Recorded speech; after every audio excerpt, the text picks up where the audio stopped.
এই ভিডিওতে আমরা কথা বলবো সমান্তরাল রেখা বা প্যারালাল লাইন নিয়ে এবং সেই সাথে অন্যান্য রেখাসমূহ যারা তাদের ছেদ করে আমরা তাদেরকে বলি ছেদক।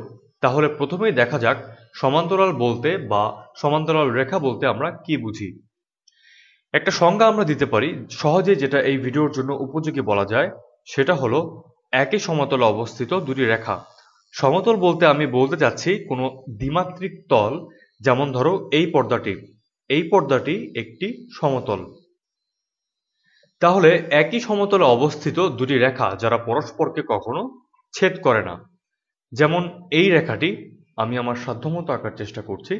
যদি এদিক আর ওদিকে অসীম পর্যন্ত বিস্তৃত হয়, অন্য রঙের আরেকটি রেখা আঁকছি, তবে এই রেখা দুটি পরস্পর সমান্তরাল এবং তারা কখনোই পরস্পরকে ছেদ করবে না। যদি ধরে নাও যে আমি যে রেখা দুটি এঁকেছি তারা একেবারে সোজা, তাহলে তারা কখনোই পরস্পরকে ছেদ করবে না। আর যদি জিজ্ঞেস করো অসমান্তরাল রেখা কাকে বলে, তাহলে দেখো এই সবুজ আর এই গোলাপি রেখা দুটো হলো অসমান্তরাল। তারা পরিষ্কারভাবেই পরস্পরকে ছেদ করে।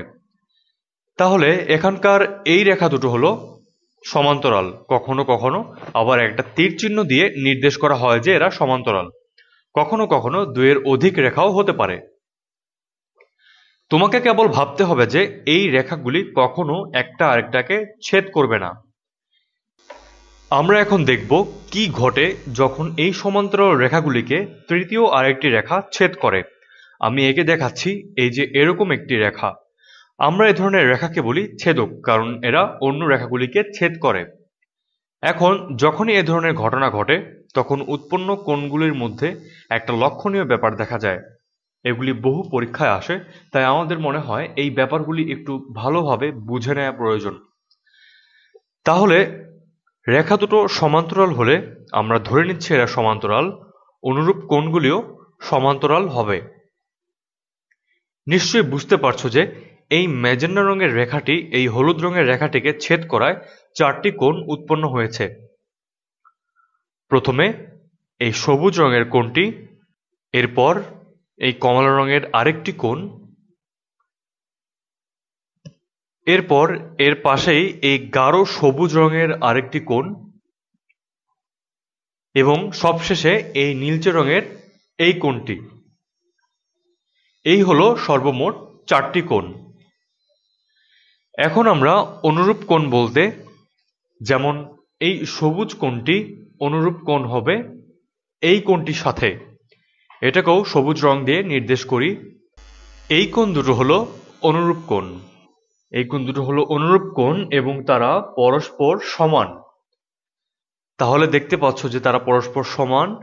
যদি এই কোণটি 70 ডিগ্রি হয়, তবে এই অপর কোণটিও 70 ডিগ্রি হবে। আসলে এই কোণটিকে দেখলে মনে হয় যে এরা সবসময় সমান হবে। আমি আরো কিছু কঠিন উদাহরণ দিয়ে দেখাচ্ছি, যাতে তোমরা সমান্তরাল রেখা সম্পর্কে বিস্তর ধারণা পেতে পারো। যেমন ধরো এই দুটি সমান্তরাল রেখা আঁকলাম আর এরকম একটা ছেদক আঁকলাম, যেটা আরো ক্ষুদ্র, আরো সূক্ষ্ম কোণ উৎপন্ন করে। তারপরও দেখো এই কোণ দুটোকে সমান বলেই মনে হচ্ছে, কারণ তারা অনুরূপ কোণ এবং তারা সবসময় সমান হবে। এটা তো গেল ডান দিকের উপরের কোণ।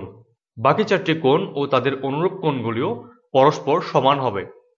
যেমন এই বাম দিকের উপরের কোণটির নিচের এই কোণটির সমান হবে, বাম দিকের নিচের কোণটিও এই নিচের কোণটির সমান হবে, আর সবশেষে এই দুটো কোণ পরস্পর সমান হবে। তাহলে অনুরূপ কোণগুলি পরস্পর সমান, অনুরূপ কোণদ্বয় পরস্পর সমান হয়।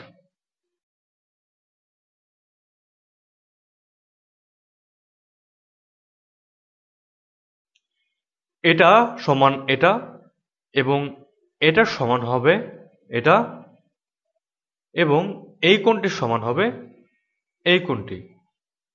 এখন পরের যে কোণদ্বয় নিয়ে আমরা আলাপ করব তা হলো, অনেকে একে বিপরীত কোণ, অনেকে একে বিপ্রতীপ কোণ বলে। এই যে এই কোণটি এই কোণের ঠিক উল্টো দিকে আছে বা ছেদবিন্দুর ঠিক বিপরীত পাশে আছে, সেটি হলো এর বিপ্রতীপ কোণ। আর তারা পরস্পর সমান হবে। তাহলে বিপ্রতীপ কোণ আমরা বিপরীতও বলতে পারি, কিন্তু বিপ্রতীপ বলাই ভালো। বিপ্রতীপ কোণদ্বয় পরস্পর সমান।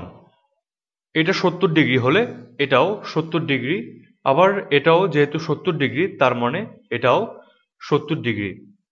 তাহলে ঘটনাটা কি ঘটলো?